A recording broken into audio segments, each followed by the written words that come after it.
Would you like to hear what I think God would say to the churches in America? And say, you boast that you serve me, but in truth you serve your own ego.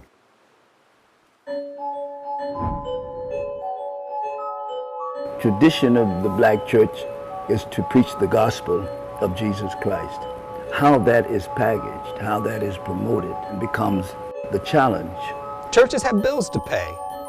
They have staff to take care of. And the only way to take care of this is to make certain that members of that congregation are giving properly. And to become a megachurch pastor, you have to keep the majority of the money that you collect, and you have to convince them that they are to give 10% or more, and they should be happy about it. I don't think that megachurches get back that 10% for sure. It is absolutely no question. If that was the case, Atlanta would not have a poverty issue.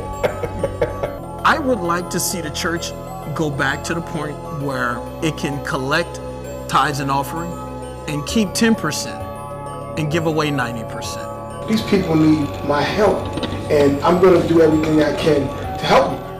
And it's not just the money they make, it's the way they're treated in the church.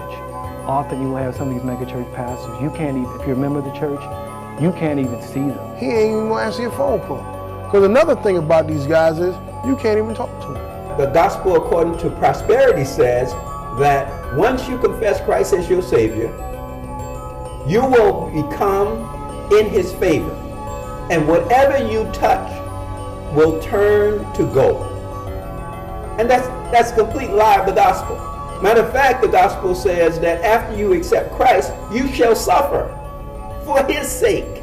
It seems to me on one level, it's an act of bad faith that these ministers are prosperous because of this congregation, knowing all along that there are barriers that are going to prevent members of that congregation from achieving the same thing.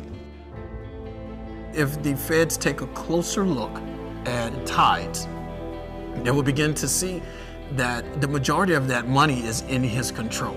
Church has a special designation if they're named a church. And that means you don't have to ever report anything to anybody. It's beyond scrutiny because churches aren't required to file tax returns. So they're doing so much that's in the dark. Today, evangelism is billboards and advertisements telling you how life is really going to be sweet and everything's going to be nice if you give yourself to God or accept Jesus as your personal Savior and walk the aisle. Number one, walking the aisle is not in the Scriptures. Number two, accepting Jesus as your personal Savior in the Scriptures. None of that is. A minister who does not say anything about anybody or any cause and just simply preach a gospel that he is not willing to put into action is a minister not worth having. After you spend your time and your years screaming and shouting in church, praying and praying and praying, and you are not moving into another direction, there's something wrong with you or something wrong with the ministry that you are a part of.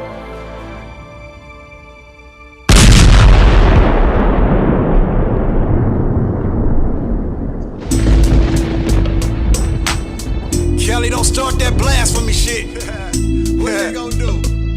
I remember what Pac told me. My family tree consists of loved ones stuck in religion. I try to wake them to truth, but my folks won't listen. The black sheep of my family, I ain't treated the same. When I said fuck religion, ain't no reason to pray. It's sad cause some of y'all will never wake up out of your sleep. Niggas would rather not know, niggas rather believe and have faith in some shit that never crossed your eyes. And brainwashed by the grown-up fairy tales and lies. They say that Jesus is a kind man, but he should understand times in these crime lands and help us out then. Niggas be praying he don't show up for shit. The last time he showed up was in the form of a ship.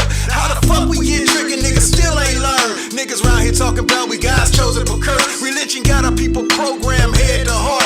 Niggas proud to be slaves to these unseen guys. Every word I pass down to my seeds is true. You gon' believe in anybody, then believe in you.